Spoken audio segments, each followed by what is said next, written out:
Hi guys, welcome to the March webinar for 2016. Thank you so much for everybody that's here on time. We do have a few more people that are just kind of rolling through, but we're going to get started without them. So we're just going to start off with a quick agenda. We'll go through the introduction of who's going to be hosting this webinar today. Jacqueline will then be talking about Dimmi Payments. So that's taking in credit card online bookings using payments, the deposit, credit card guarantees, and also we'll basically tickets if you have a ticket at the event as well. Caitlin will then be talking about the ResDiary Dashboard, which is a new feature that's recently been added to our ResDiary system in the past couple of weeks. It helps you track your reservations and find out where they're coming from as well. And I'll also be talking about using ResDiary during service. So basically having the diary open to online bookings and internal bookings throughout your service, adding your walk-ins and making sure you're seeing everybody correctly. Throughout the webinar today, we'll be taking questions. If you could please try to hold back your questions until the end of the topic, because we might be able to answer it before we get to that point. That would be fantastic. Otherwise, if it's something that you really want to have answered straight away, feel free to send it through to the chat bar. If you just send it through to the panelists or to the host, we'll be able to track those questions for you as well and make sure that we know who the questions are coming from so we can get back to you afterwards if need be. Cool. Thanks, guys. Now, in terms of an introduction for today, my name is Kian. I'm the Restaurant Relations Manager here at Dimmi. So I'll be talking about the Live into Service feature that we have. We've got Declan over here. Hi, I'm the Integration Specialist. I'll be talking about Dimmi Payments and how to set up and how to best use them. Hi everyone, I'm Caitlin. I'm a Restaurant Relations Consultant and I'm going to be telling you about the ResDiary Dashboard today. So firstly, we have Dimmi Payments. So this is with our new integration partner, Stripe. So it's a very easy and quick setup. If you need any information on it, just email section@dimmi.com.au. My email is on the screen there. Most restaurants use this for busy periods of the week, so a Friday or Saturday night when you need to make sure that you've secured all the reservations that you have in your diary, or for larger group reservations. So for 6+ guests, we can create a promotion that is credit card required, and you can also use this opportunity to let them know about a banqueting menu or any set menus that might be required for larger groups. Lots of people apply Dimmi Payments to special events as well. So for Valentine's Day or Mother's Day is coming up on the 8th of May, so that'll be one that we need to look out for. Below there on the bottom half of the screen, you can see the widget and how the Dimmi Payments appears on it, and you can see on the bottom right hand side how it appears in your diary. So you can see when a credit card has been captured or when a deposit has been taken. In regards to fees, it's your normal booking fee. Then for internal reservations that are guaranteed, or for internal deposits or payments, there is no fee per cover, but there is a fee of 0.75% on any charged card. The only time there's a fee per cover is when you make when there's an online guaranteed booking. So I'll quickly just show you the user experience in regards to how a guest might see the Dimmi guarantees.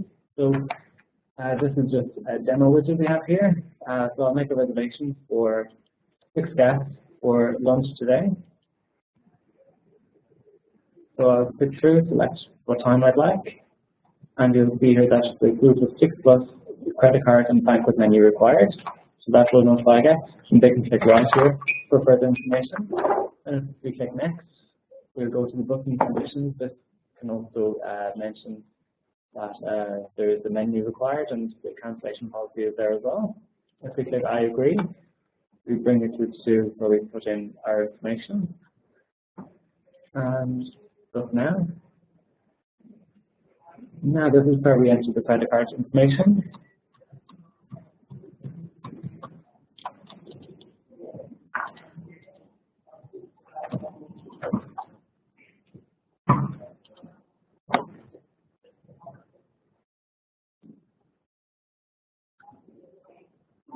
Now, so our booking has been confirmed. So we'll just go ahead and look at it in the diary. Let's refresh, just to update it.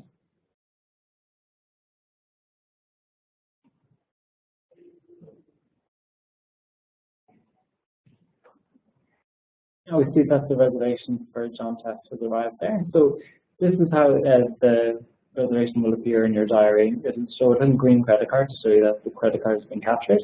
You'll see here on Caitlin's reservation that there is no credit card on the system at the moment, but there has been a deposit taken already. If we click on John Test's reservation and go to edit it, we can go to the payment screen in the bottom right hand corner. So when we click payments here, we can open it up and we can see that there is a card captured and it's available to be charged if needs be. So if John Test was late or if the numbers of the reservation drops, we could click on charge card and enter in the amount that was already quoted in the reservation. So if we click charge, that will process the payment, and the payment has been processed through Stripe.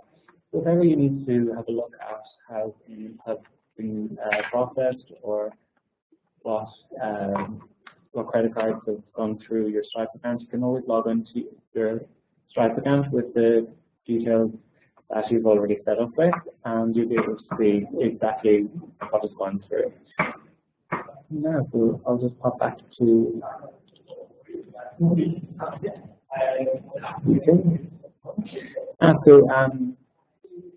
sorry, one more. So the fees also include the Australian credit card price fees as well, which are at the bottom there. So 1.75% on domestic cards, plus a 30% charge, 30 cents charge, and a 2.9% on international cards with a 30 cent extra charge as well. Now, if there's any questions at all, I'm happy to answer any. In regards to setting up the account, do email me. My email is declan@dimmi.com.au, and we'll be able to set up very quickly. Yeah, I have a question here. So what sort of reason would you need to have Stripe set up? So when we started guarantees over a year ago, we had a lot of restaurants telling us that there was quite a high volume of no-shows. Obviously, we wanted to narrow down the amount of no-shows that were possible, and the only way to do that, the only effective way to do that, is by securing reservations with credit card information. We've noticed that no-shows have dropped to less than 1% for some restaurants who have joined Dimmi Guarantees, so it's been a huge improvement. Also, with Dimmi Payments, there's some restaurants in Australia at the moment using payments as ticketing, like for ticketed events. So there's a restaurant in South Australia at the moment. It's a pop-up restaurant called Warm Adelaide, and they're using Dimmi Payments to secure the reservation. We've just had a request from somebody to ask us to go back to the payment pricing slide. So we're just going to pop back there for a few seconds for you guys. If you need any of this information, you're welcome to send it through. I'll send it through to you and explain exactly how it works.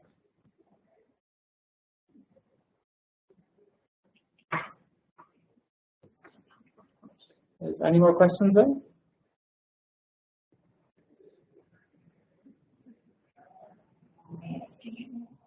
Okay, all right. We'll take them up next.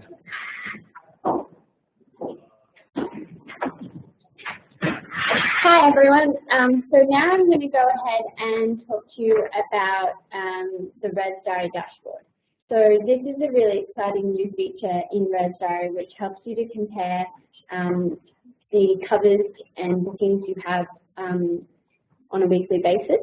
So I'm just going to pop over to ResDiary and show you this. Okay, I'm here in Declan's Diner. And if I click on the top right here, you'll see the dashboard.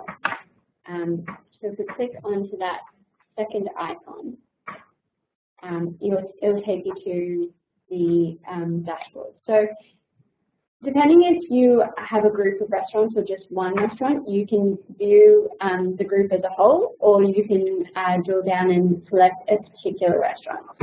So in this case, Declan only has one restaurant, so I'm going to have a look at that one.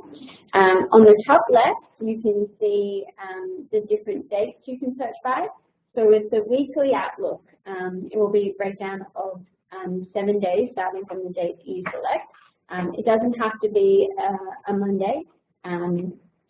It can be any day of the week. So you'll also notice this blue triangle down the bottom there. That's to show you what today's date is if you want to look at from today.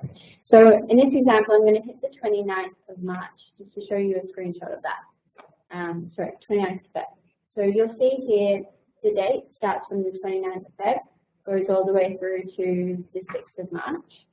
On the left-hand side, you'll see numbers. So this is the total number of covers going into the minuses if they cancel.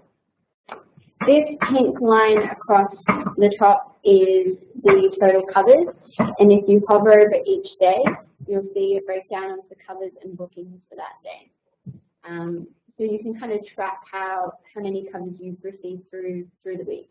This is a bit of a strange diary in that the largest number of covers was a Tuesday rather than a Saturday, but I don't imagine that's correct for many of you guys. Down here you can see a breakdown of the bookings. So yellow is walk-ins.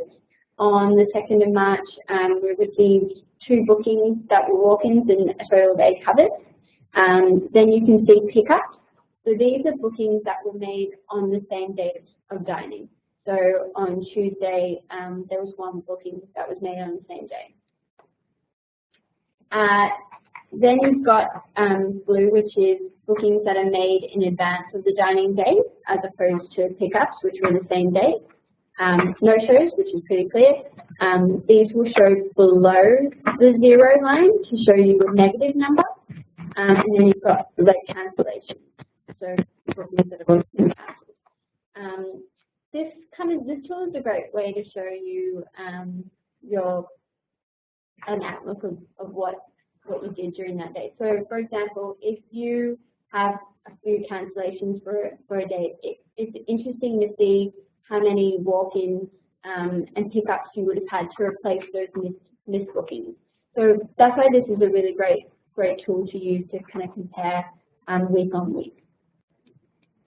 If we scroll down, we can see a breakdown of comparing this time last year. So again, it's the weekly outlook. You can compare special dates such as Valentine's Day. To do that, I'm going to select the 14th of February up here. If I scroll down, I can see a comparison on the number of bookings I did last year. So the pink is last year. Last year I did 6 covers, whereas this year I did 4 covers. So it's a great way to kind of compare year on year for special event days. And then you can kind of see this huge spike last year. I mean, it's a really good tool to use on your quieter periods and also peak periods. Then down the bottom here, you've got a comparison on each service. So up versus last year, we did 38 more than last year in total, and a breakdown across breakfast, lunch, and dinner. Lead time is a breakdown of bookings that were made on the same day or prior to the day. So the way it works is 0 means the booking was made on this day. So during this week, from the 14th of actually, let me go back to the 29th. During this week, you had 4 covers that were made on the same day. And it's broken down by bookings and covers. So in this case, 10 covers were made 1 day prior to the booking date, and then 1 booking was made 2 days prior to the dining day. It's a completely different story if we're looking at Valentine's Day. You can see that obviously with Valentine's Day, most of your bookings are going to be made pretty well in advance. So in this case, for the week of Valentine's Day, 6 covers were made 6 days in advance.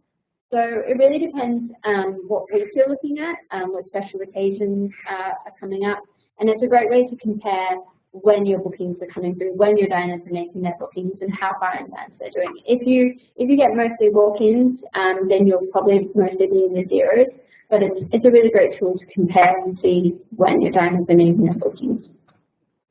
On the far right, we have the weekly channel summary. So this is a breakdown of where your bookings are coming from.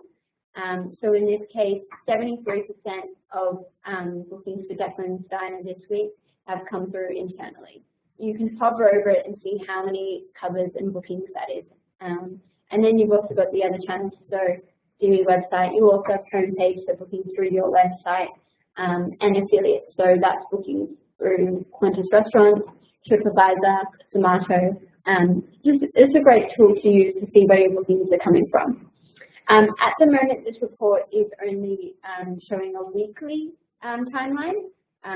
We expect eventually it will be a breakdown of monthly, but for now, this is a tool you can use to compare your weekly bookings. So yeah, have a look through it. It's been around for a couple of weeks now. You may have already had a look through it, but give us a call or send us an email if you have any particular questions on it.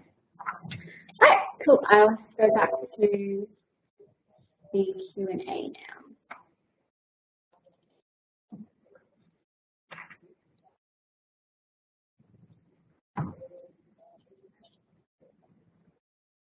Do you guys have any questions about the ResDiary Dashboard? Anything you wanted to kind of understand better? We received a question here from Linda. She's asked if the breakdown of the bookings and where they've come from, will it specifically say the booking came from TripAdvisor, or will it say Qantas or Dimmi? No, for the moment, bookings through different channels are breakdown by affiliates in the Dimmi website. So it won't specifically say TripAdvisor, it would show Dimmi affiliates as a whole. And if they wanted to receive a report on where those bookings have come from by channel, is that available to them? Yes, of course, that is available to them. So if you wanted to find out where your bookings are coming through specifically, give us a call. We can pull that report for you and send it through to you. We can also do it at specific dates, so let us know what it is, which dates you wanted to search for. Cool. Are there any other questions? Right, so we'll move on to using ResDiary during service.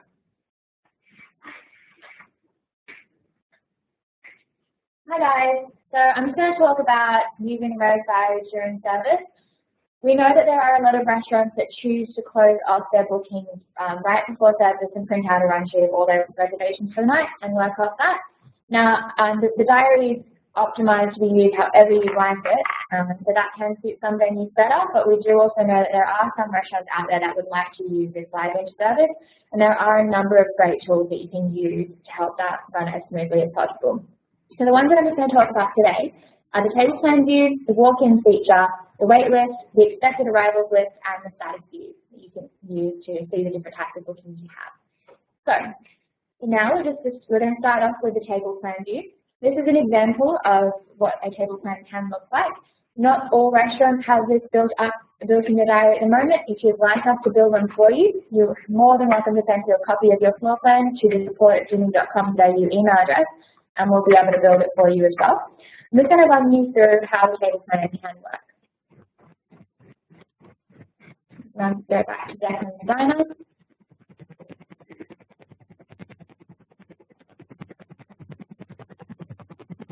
Now the thing with a lot of restaurants is that some restaurants prefer to use the grid during service. I find that it is quite helpful to use a grid in the lead up to service so you can get a full overview of how your day is going to look. So how many bookings you've got for breakfast, lunch, and then for dinner, which tables are going to be double booked, and where you need to really focus most of your attention. Come service, when you're starting to put in your walk-ins and really track where you're at by individual time slots, it's really helpful to go across to the table plan. So that's this button up in the top right corner here. This table plan here will tell you that where each of these tables are at this exact time slot. So you can see by this orange button here that we're currently on 11:15, and we've got a few tables at the moment that are overrun. So if I just mark them and extend them, what you'll see here is that these tables are seated. It'll also show the status bar as to where they're up to in their duration period. So in this case, this is a booking for 9 people, which means obviously it's quite a large table. What you could do if you had a walk-in come in, they didn't have a reservation, but they needed a table, you could always tell them, look, I've got this table available in the next 15 minutes or so. You can quote them some time, and then hopefully they'll agree to that. And once this table has paid and left, you'll be able to give them this table for however long that you'd like to. By clicking on this, you'll be able to see if there are any future reservations for that table as well. Now, further down here, you'll see that these tables have some text on them. For table 10, for example, you know that this table is available for 2 hours and 15 minutes. So in this case, again, if you had a walk-in, you'd be able to tell them, like, look, you can have this table for 2, but I will need it back in 2 hours because you have a reservation that's booked onto that table. Now, sometimes you'll also need to use a table plan, but you want to have a look at other intervals. So you can look at, you're currently looking at 11:15, but you want to look at 12 o'clock. You can click on 12 o'clock, and that will give you an idea of what's happening at 12. So at 12 o'clock, you've got table 2 through to table 8 that are all due to be seated there. But you also know that you've got this table available for an hour and a half, you've got this one available for 2 hours and 30 minutes. Cool. Are there any questions about the table plan view at the moment? Okay. Cool. We'll just head on there. The next topic that we're going to discuss is the walk-in feature. So, just to give you a bit of an, oh sorry, we've got a few more questions that are coming in. Give me 1 second, I'll head back. That's okay. So we've got with the table plan at the moment, unfortunately you can't move the plan around. We are working on arranging a dynamic floor plan. So what you'll see here in this example is that tables 1 through to 5 are set up as a table joint for 9 people. That doesn't mean that the tables will join together visually. Well, it will show you that that booking sits across all 5 of those tables. We do hope that in the near future we will have a dynamic floor plan where you'll be able to turn, that will then join together to make it look like it's a larger table. But if you were to click on it, you'll be able to see that that is a large booking as well, and it has been seated across all of those tables, which is just down here. In terms of being able to see if there are double seatings on these specific tables, what you'll be able to do is if you click on this little menu button down here, you'll be able to see what's coming up. And this is where it comes in handy to be able to study the grid prior to service, know which tables are going to have a double seating, and then once you're back during service, this is where you can see that what's happening per interval. So when you get close to the end of their duration, like this one, for example, you know that they probably need to leave because you've got another reservation coming in at 12 o'clock. I hope that answers your question, Hannah. Is there any other questions that have come through? Yeah, Anthony has a question. How do you put future bookings in table plan view? So with future bookings, it depends on the day, obviously. So if we're doing it for today, say the reservation wants to come through for 5 o'clock, we can always click on 5 o'clock here at the top, click on the table that we want it to go onto, so say table 15, and I'll just be able to enter that booking in the same way that I normally would. Got my name in here, and it all works exactly the same way. Now you can also use the normal red book now feature as well. So essentially the table plan works the same way for future bookings as it would on the grid. It's just slightly more visual in terms of each individual time slot rather than a whole view of the entire day. Do we have any other questions at all? We've got one more question here. The question is, if I take a new booking during service from our Res Centre, can I make an alert for the host to see? Yeah, so if you have a new booking that's come in on the day for that day, any of those reservations should come up with a little orange bell, just to let you know that that's a new booking for today. So in this example on the grid, you can see Mr. John Test has that little bell there. You'd be able to see that on the floor plan by looking at the expected arrivals column, which I will get to shortly. If a booking of 9 is booked through Dimmi, the Dimmi website, are they informed of what time they're required to leave? So with can you say it loudly? If table of 9 is booked through the Dimmi website, are they informed of what time they're required to leave? So we can set it up within your diary just to let the diners know that there is a leave time. That isn't a different setting in terms of your live touring service setting. If you would like us to set that up for you, we're more than happy to do so. What we can do is arrange for your account manager to contact you after the webinar, and they'll be able to go through all these different leave time settings. You can have them set up for specific days of the week, and you can also have them set up for specific times in the day as well. So it is a very flexible thing that we can arrange. Do you have any other questions at all? Do online booking get automatically put into the table of streaming service the same way they would in the grid? Yes, they do. So the ResDiary system works as an auto allocation basically software. So when the bookings come through, they're allocated to an available table. The same way that that would work on the grid, it works in the table plan. So the only difference between the table plan and the grid is that it is slightly more visual for you.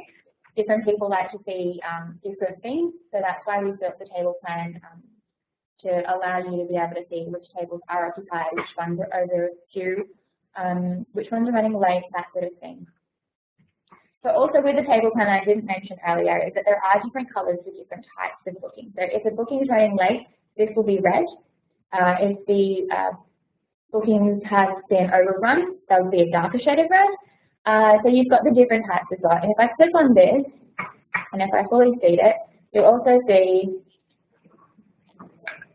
that it should change in color as well. So there's a darker shade of green because it has been seeded as well. Do you have any other questions? Alex asked, how do you change the start time of each service? If dinner starts at 6 p.m. and I wanted to start at 5 p.m. It really depends in that case. So in regards to changing the service time, if you have a standard service time for every day, so if it starts at 5 o'clock every day, it's quite easy to do. You can just change that in service settings. And again, that is something that's best to run through with your account manager, so they can do that for you. If you have different start times for services each day of the week, it is a slightly different setup, but again, we can do that for you as well. And how do I create a double sitting? Double sittings are quite easily created through the closeout section of your diary. We can have them set up for different double sittings during the day, different double sittings each day of the week, even different times of year. So some people would prefer to have a double sitting that's longer over the Christmas period, but shorter over the winter period. So it's really quite flexible, but again, it is best to speak to your account manager about that, and they'll be able to show you how to set that up. Anything else in relation to the table plan view? Okay, so we'll move on. Now from the table plan view, we're going to touch on the walk-in feature. So all this information will be sent to you afterwards, so I'll just run through it in the diary. So there are 3 ways that you can add a walk-in. Adding walk-ins is crucial if you are going to be using it live into service. It's important to remember that when putting in a booking, when leaving the diary live into service, that means that online bookings are available to come through as well. If your online bookings are coming through, but you're not entering the walk-in, the likelihood that your online bookings will come through and the diners will show up, but it's actually someone sitting on their table is quite high. So we've made it very easy and very quick to add walk-ins for you. I'll show you the 3 different ways. So you have this little green button at the top. If you click on that, it will bring up the Create a New Walk-in window. It will automatically default to today, and it will automatically default to 2 people. It will automatically go to the most current time slot and the duration and the best suited table.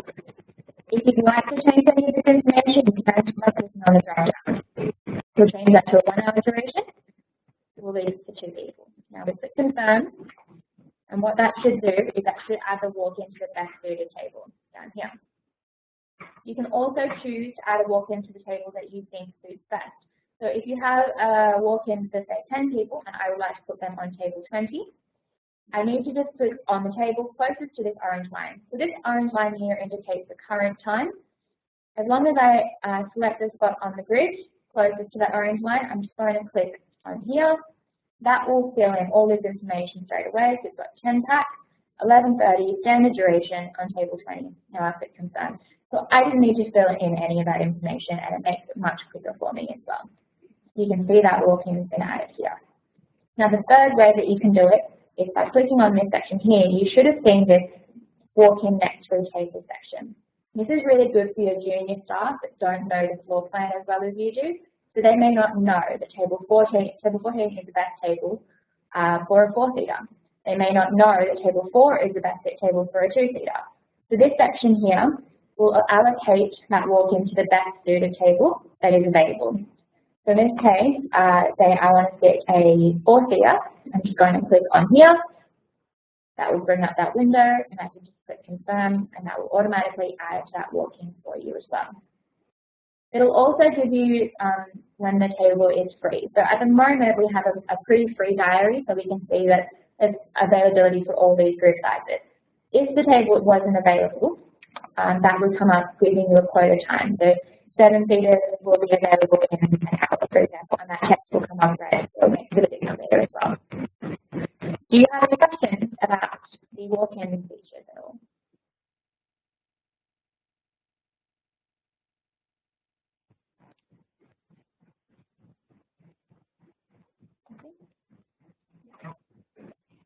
Anthony has a question. How can I make it so that online bookings can't book on tables I don't want them to? So if you'd like to turn off specific tables online, we can do that in the settings for you. If you have a specific section of the restaurant that you don't like to be booked online, so say you have an outside seating that you only want available to internal reservations, we can turn the whole area offline for you as well. Now, it is really important to remember that the more tables that you turn offline, the more likely it is that you're going to have rejected reservations, and that can create a poor user experience for your diners that like to book online. So in certain cases, some restaurants like to have their bar tables turned offline. We can do that without any problem at all. It's just important to consider the situation as well. So again, that is something that's best to speak to your account manager about. Is there anything else at all?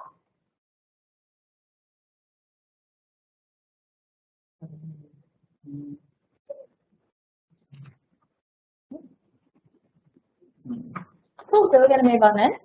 Next topic is the wait list. So for some venues, say for example you're fully booked on your Friday and your Saturday night and you have a lot of walk-ins that come in, you can't give them a table immediately, but you like to put them on a wait list so that they know that they've got so much time for their table, and you'll be able to track them down as well. So we have created the wait list feature. You can access it by either this queue button here or this wait list button here. So as I click on here, you see that currently I've got a total of 0 bookings and a total cover sitting on the wait list. Now if I click add new, I'm going to enter their name,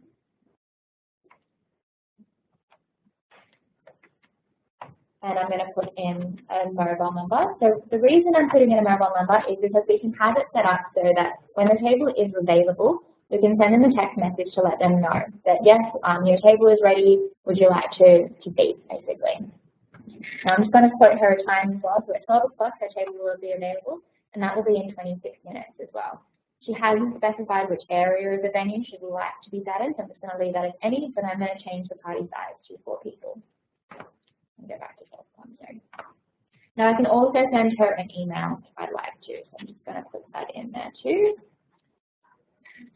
And she's got 1 plan. Cool, so I'm just going to click complete. And you can see here that we've got a total of 1 booking and a total of 4 covers sitting on the wait list. I'm just going to add another one.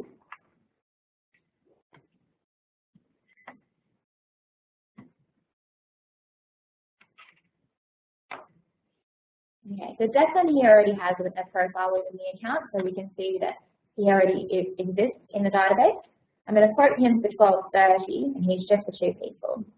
So it is a pretty long quota time as well, so that's important to consider. And we're just going to click complete. Cool, so within the waitlist, there's been a recent update where you can filter this.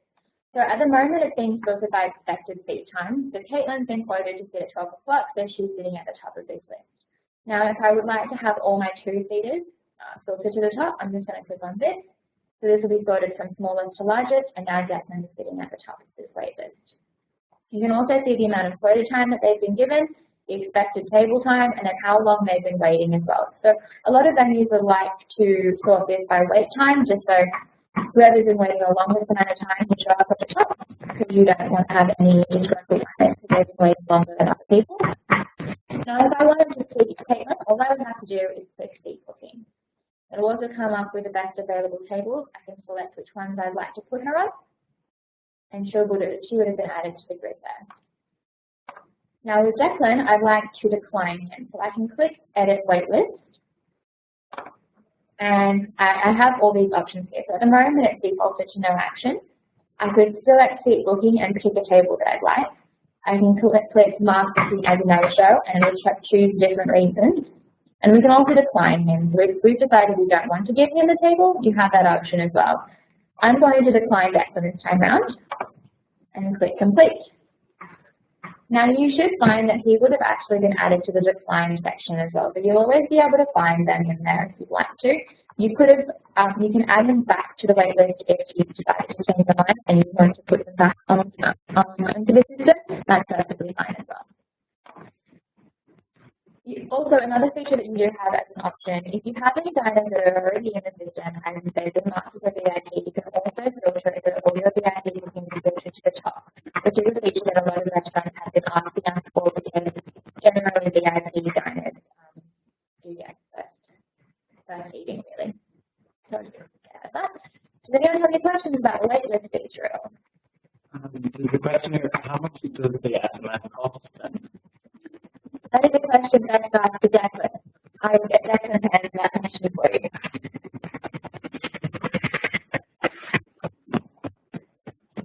So SMS costs roughly about 8 cents per message. We set up SMS with our partner Checkatel. So I would help set up an account for you, simply credit the account, and then I link to your diary. So we can send waitlist SMS or booking reminders, and then get reconfirm their booking closer to the date. So it's quite a handy feature to have available on your diary. And SMS can actually also be used for marketing through the diary as well, which I'd be happy to set up for anybody who's trying to get in touch. Any other questions? Yeah, there's one other question in regards to the text message that you send when you decline a booking off the wait list. Do they get a text message to say that they've been declined? No, they don't get a text message to let them know that they've been declined. That's something that you may have to communicate directly with them if you're not able to accommodate them, or yeah, so that's something you have to look after. One question came from Michael. Can you keep the waitlist on the system but disable the text message? Yes, if you wanted, you can use it just simply without using the SMS feature. If you wanted, you could also use email. So most people are close to their SMS when they're out of that, so that's why it's more popular. But yeah, of course, you wouldn't have to use that if you don't want to.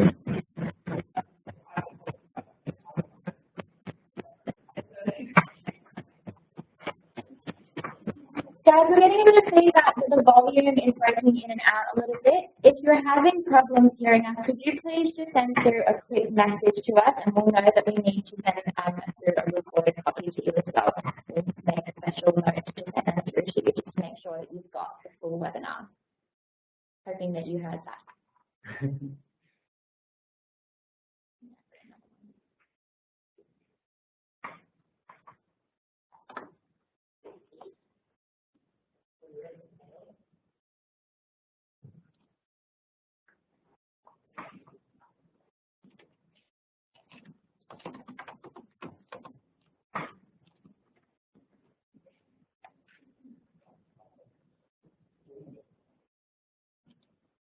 We're going to keep carrying on. We're going to have somebody look into it and see if there's something going on. But for now, we do have this recording anyway, so you should be able to get this later down the track. Okay. So the next topic that we're going to speak about is the expected arrivals list. So the expected arrivals list is a very handy tool for you to be able to see the bookings that are coming in for the rest of the day. So what you should find is that sometimes on the diary, this is what you can see. If you're using a grid, you'll see it this way. If you're using a table plan, you'll just see this. And you've always got this little blue box on the right-hand side. You can click that, and that will bring up your expected arrivals.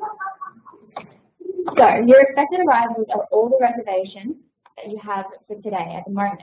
You can see that at 12 o'clock, Mr. John Test is booked in for 6 people. Got Keon Greener booked in at 1:30 for 2 people. And then you've also got Mr. John Test again at 2:30 for 6 people. Now, you've also got all that these down here, which are your dinner time bookings. So at lunchtime, generally you don't want to see your dinner bookings, so you can click on this and get rid of those dinner bookings and just look at lunch. If I click on that, that should filter through and get rid of the later reservations. So if I only want to see dinner, unclick lunch and click dinner, and that will just show those 2 dinner reservations as well. That can be really helpful in terms of filtering out your reservations by service. I'm just going to pop them all back on again. Now up here you've got the option of looking at expected arrivals, seated bookings, closed bookings, and all your reservations. Generally we advise to keep this on expected arrivals so that you can see what's coming in. But you also have the option of just looking at your seated bookings. So if, for example, someone's come by and they've said, hey, I'm here to meet with Mr. Nancy Reagan, and you know that they've already been fully seated, everybody's there. You don't really want to look through the grid and find that reservation, because that could take you a lot of time. You can always just go through these expected arrivals, change it to seated, and find Mr. Nancy Reagan just there. You'll be able to tell that diner, yes, Mr. Nancy Reagan was sitting on table 1 and 3, and you'll be able to direct them to that section of the restaurant as well. Now, if you click on this again, you can go back to closed bookings, all bookings, or straight back to expected arrivals if you'd like. Now we go back here. Now, as I mentioned earlier, you'll have that orange bell that will come up for any reservations that have recently been made, so you don't miss it, basically. A lot of restaurants will choose to check all their reservations in the morning, check all their reservations in the afternoon, but then don't really keep a close eye on them throughout the day. It's not something that we highly recommend if you're going to be using the diary live in service, but in the case that you do quickly glance over it every few minutes, any new bookings will flash at you, just like this, so that you'll be able to see where that reservation is. So Mr. John Test is one of them, for example. He is in here. That's why you can't see the bell on that. I'll extend this out so you'll be able to see that. You see his reservations flashing at you just there. Cool. Now, you've also got the option to filter your expected arrivals list by covers, by end time, and also by surname. So at the moment, it's filtered by start time. So 12 o'clock start, and 12:30 and 1:30, just because that's generally the way time goes.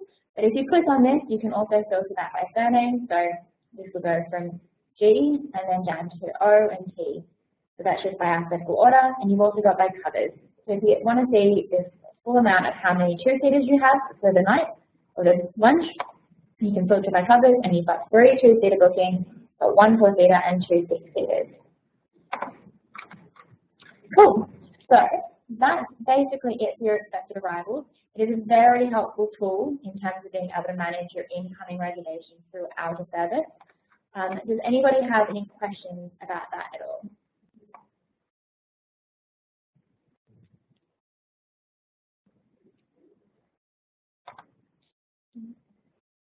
Just give us 1 second. I'm just going to pop you on mute while we try and figure out what's happening with the sound.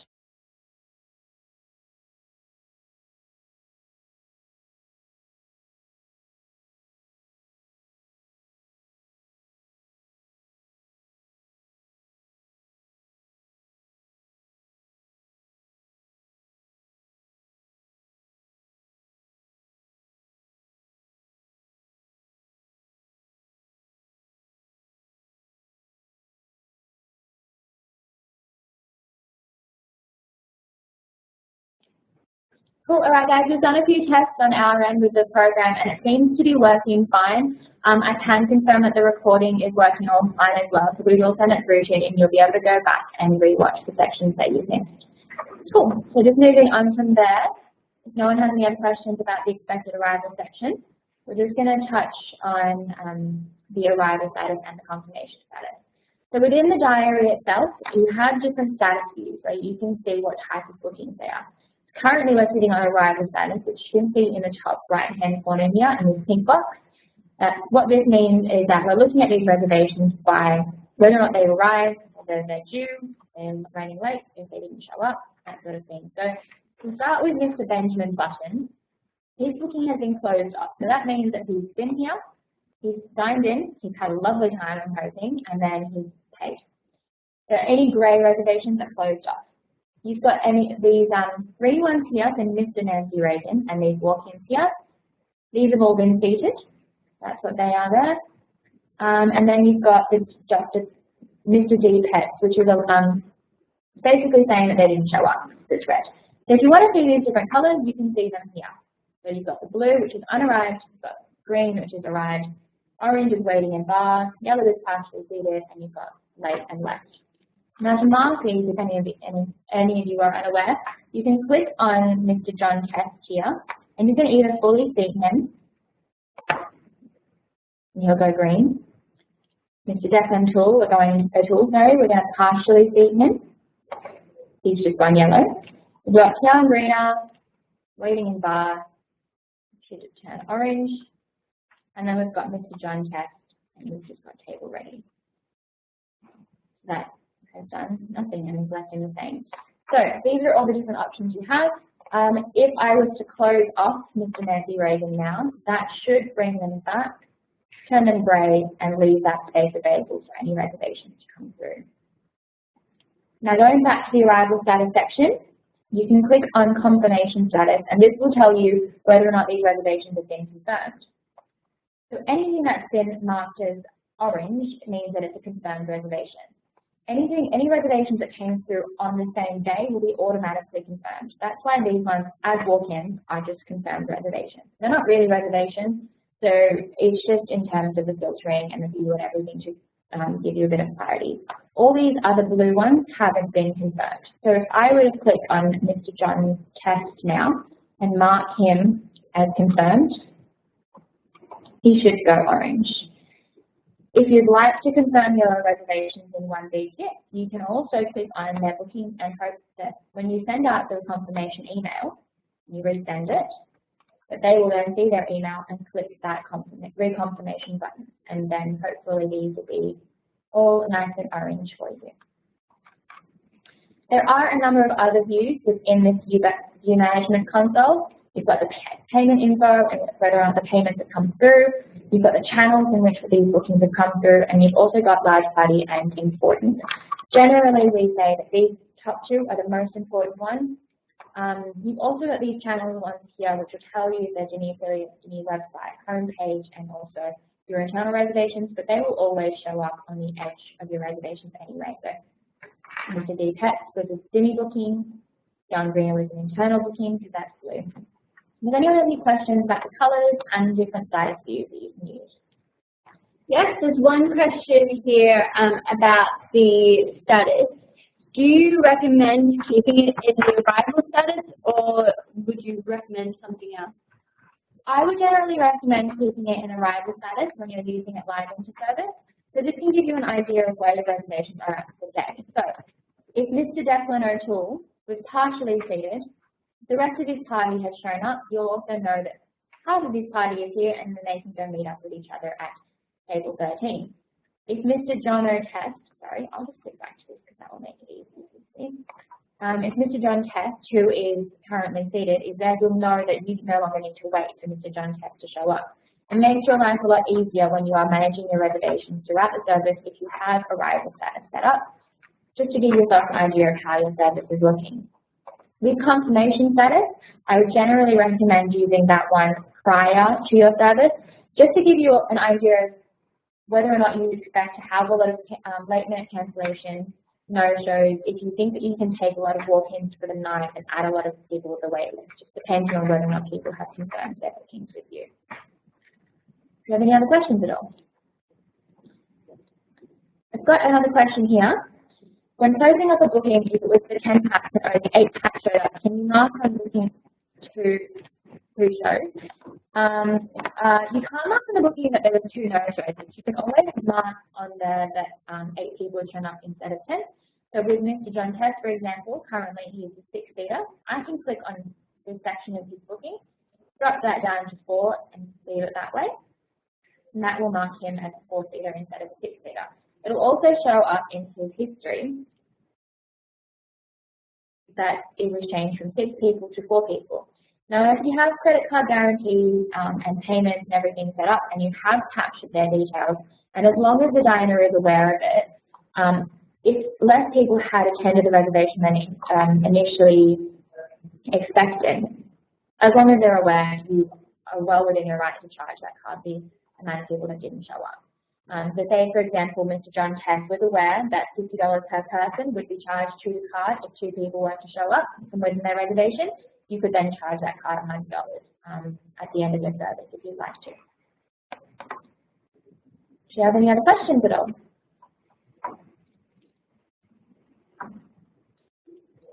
Okay. Cool. So we're just going to move on. We've just got a Q&A now. If there's any questions at all, whether it's relating to live viewing servers or any of the other topics, feel free to send them through and we'll be able to answer them for you.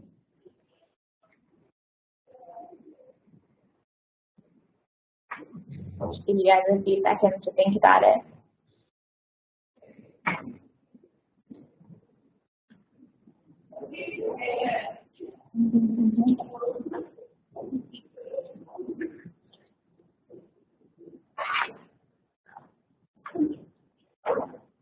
Okay. If we have a reservation booked through the Divvy website that changes from 6 to 4 and we adjust it on the system, do we only get charged for the 4 at the end of the month? Yes, that's right. As long as you are correctly recording your reservations and how many people are coming through within the allotted time frame, you shouldn't be charged for the diners that didn't show up. So generally we require any adjustments to the reservations being made by the 10th day of the following month. You can either do that on the day of the reservation, you can do it a couple of days later, you can do it through your restaurant dashboard, which is a feature that's been set up through Dimmi, and you can do that on the booking report that will be sent to you from accounts at the end of the month. So you can record all your reservations that way as well. As long as we have accurate information in terms of if the booking showed up and how many people showed up, you shouldn't be charged for anyone that didn't attend. Does that work for no-shows as well? Can we just cancel during service and that will be recorded properly? Yes, that's right. So with your no-show reservations, if you cancel them, just go into the diary.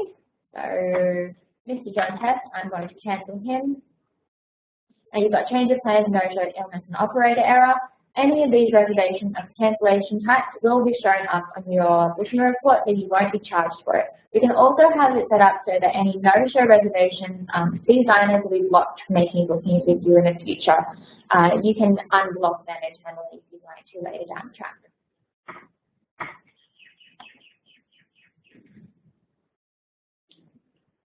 Anything else? I've got a question here just in regards to adding temporary table joins and permanent table joins directly from the grid. So we've had feedback from restaurants before that adding table joins through table join settings can take a long time if you're in the middle of service. So there are a few ways that you can do that. So if you click on this section here, say with your expected arrivals, you've got this 2 packs at 4:30 for Caitlin Georgia. You can just click on T7 here, which is telling you that she should be sitting on table 7. And you can, sorry, it hasn't worked the way that I wanted it to. You can, so you can select the tables you'd like her to sit on. So if I wanted her to sit on table 18 and table 7 and join those together, I can put in the full capacity for that table, say that it's for 4 people, and confirm that. And that will create a permanent table join that it doesn't already exist in the system. You can also add that as a temporary join just for the day. That just means that if you've managed to put 2 tables together that you generally wouldn't like to, you can just add that in for the day as a temporary join and confirm that.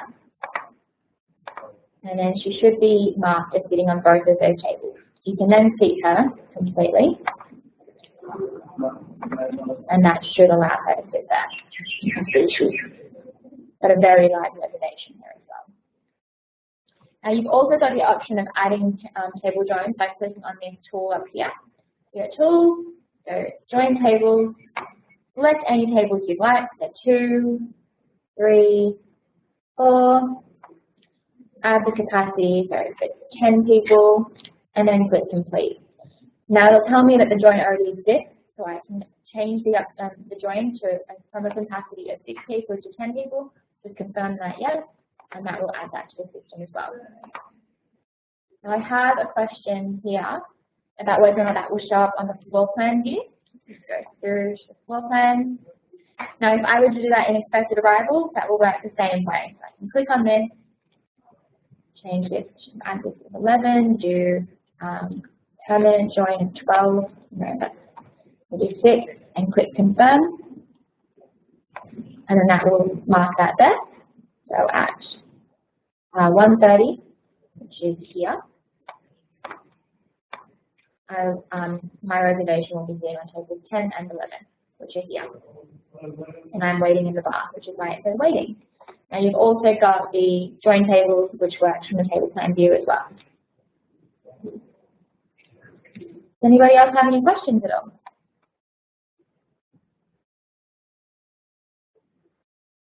No? There's nothing else then.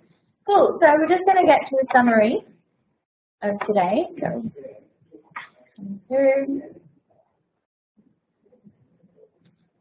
Absolutely good.